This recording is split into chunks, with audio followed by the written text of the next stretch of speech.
নৱেম্বৰত আমি নিযুক্তিৰ প্ৰক্ৰিয়া আৰম্ভ কৰিম, ডিচেম্বৰত আমি শেষ কৰিম। এটা এটাকৈ আমি নিযুক্তি দি যাম। প্ৰথমতে LP, তাৰপিছত পুলিচ, তাৰপিছত gazetted officer, ADRE 3, ADRE 4, health, এনেকৈ প্ৰায় 35,000 নিযুক্তি পাব।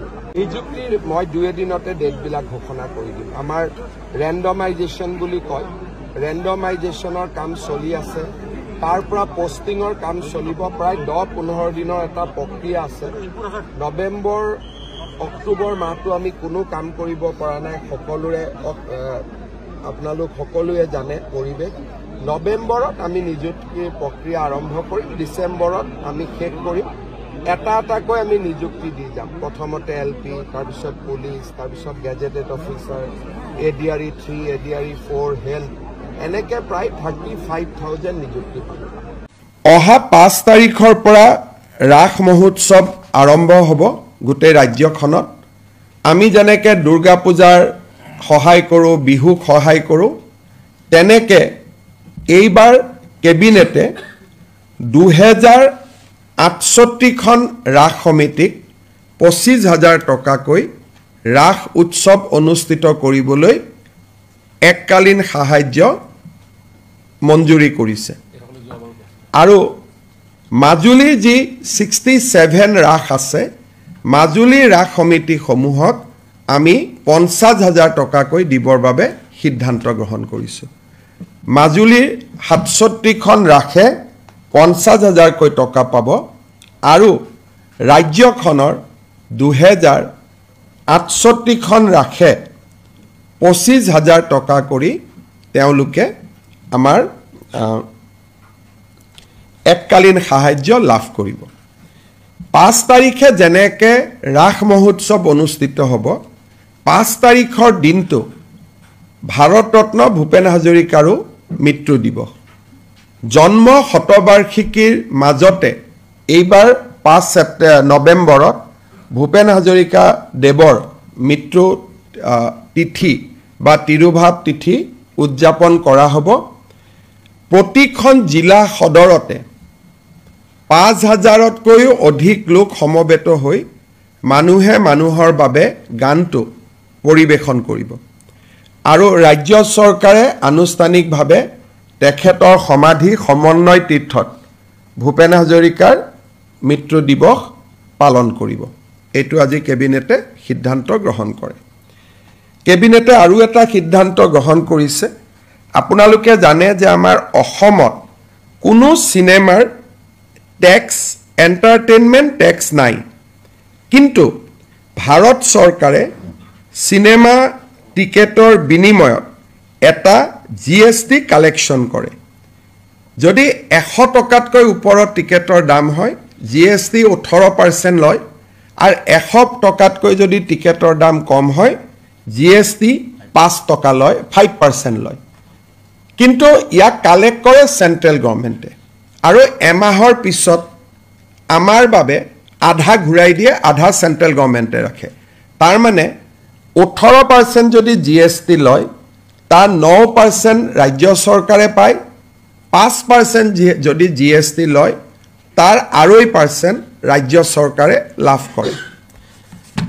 আমাৰ শিল্পী সকলোৰে মৰমৰ আদৰৰ জুবিন গাৰ্গৰ জীৱনৰ শেষ চিনেমা ৰৈ ৰৈ বিনালে চিনেমা হলত 31 তাৰিখে আহিব। যিহেতু টেক্স এক্সেমশ্যন দিয়াৰ কোনো প্ৰভিজন নাই, কাৰণ টেক্স আমি কালেক্টে নকৰোঁ, ভাৰত চৰকাৰে কালেক্ট কৰে। গতিকে যিখিনি GST এমাহৰ পিছত আমালৈকে ঘূৰি আহিব, কালেকশ্যনৰ 1 মাহ পিছত আমালৈকে ঘূৰি আহিব।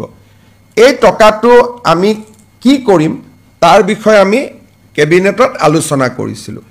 আৰু এই বিষয়ে আমি জুবিন গাৰ্গৰ পত্নী গৰিমা গাৰ্গৰ লগতো আলোচনা কৰিছিলোঁ।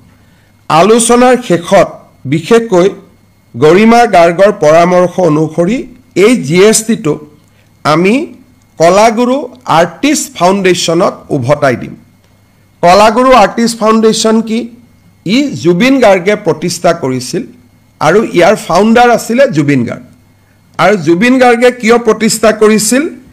বেমাৰ আজাৰ হ'লে শিল্পীসকলক সহায় কৰিবৰ কাৰণে আৰু বানপানীৰ সময়ত ৰাইজক সহায় কৰিবৰ কাৰণে, ষ্টুডেণ্টক এডুকেশ্যনত সহায় কৰিবৰ বাবে জীৱনকালত জুবিন গাৰ্গে কলাগুৰু আৰ্টিষ্ট ফাউণ্ডেশ্যনটো আৰম্ভ কৰিছিল আমি ৰাজ্য চৰকাৰৰ যিটো জিএছটিৰ অংশ আমি কালেক্ট কৰিম এই গোটেই কালেকশ্যনটো আমি কলাগুৰু আৰ্টিষ্ট ফাউণ্ডেশ্যনত আমি ডনেট কৰিম আৰু এই ফাউণ্ডেশ্যনটো মই আগতে কৈ যোৱাৰ দৰে ই জুবিন গাৰ্গে গঠন কৰিছিল দুখীয়া মানুহক সহায় কৰাৰ কাৰণে আৰু মই ভাবো যে এই পুঁজি কেইটাৰে তেখেতৰ যিটো জীৱনকালত তেওঁ যিটো লক্ষ্য আছিল উদ্দেশ্য আছিল এই টকাখিনিৰে মৃত্যুৰ পিছতো তেওঁৰ আদৰ্শক জীয়াই ৰখা কামত সহায়ক হ'ব আৰু বিষয়টো আমি তেওঁৰ পৰিয়ালৰ লগতো আলোচনা কৰিছিলোঁ পৰিয়ালেও বিচাৰে যে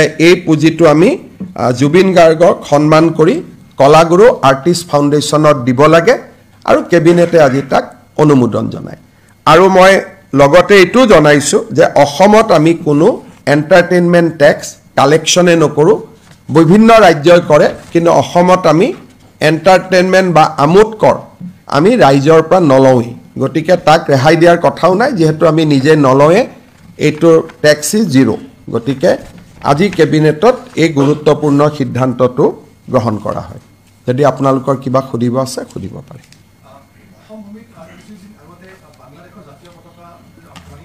হয় শ্ৰীভূমি জিলাত কংগ্ৰেছ দলৰ এখন বৈঠকত বাংলাদেশৰ জাতীয় সংগীত তাক ভাৰতৰ ৰাষ্ট্ৰীয় সংগীতৰ দৰে সন্মান প্ৰদৰ্শন কৰি পৰিৱেশন কৰা হয় বাংলাদেশৰ জাতীয় সংগীত অসমত পৰিৱেশন কৰাটো আমি কোনো পধ্যে মানি ল'ব নোৱাৰোঁ সেই কাৰণে শ্ৰীভূমি জিলাৰ কংগ্ৰেছ সদস্যসকলৰ ওপৰত ৰাষ্ট্ৰদ্ৰোহৰ গোচৰ ৰুজু কৰিবৰ বাবে আমি অসম আৰক্ষীক নিৰ্দেশ দিছোঁ আৰু তেওঁলোকৰ ওপৰত আমি এপ্ৰপ্ৰিয়েট ছেকশ্যন অফ লজ আমি এফআইআৰ ৰেজিষ্টাৰ কৰিম আৰু তেওঁলোকক পুলিচে আইনৰ প্ৰভিজন অনুসৰি তেওঁলোকক গ্ৰেপ্তাৰো কৰিব আৰু তেওঁলোকৰ ওপৰত আইনী ব্যৱস্থা গ্ৰহণ কৰিব 2 days ago the District Congress Committee of Sribhumi District performed the national anthem of Bangladesh in place of the national anthem of India. This is a blatant disrespect to the people of India, its national anthem, as well as it is in line with the new claim of various Bangladesh leading citizen that eventually Northeast will be part of Bangladesh. We see the recitation of national anthem by the Congress District Committee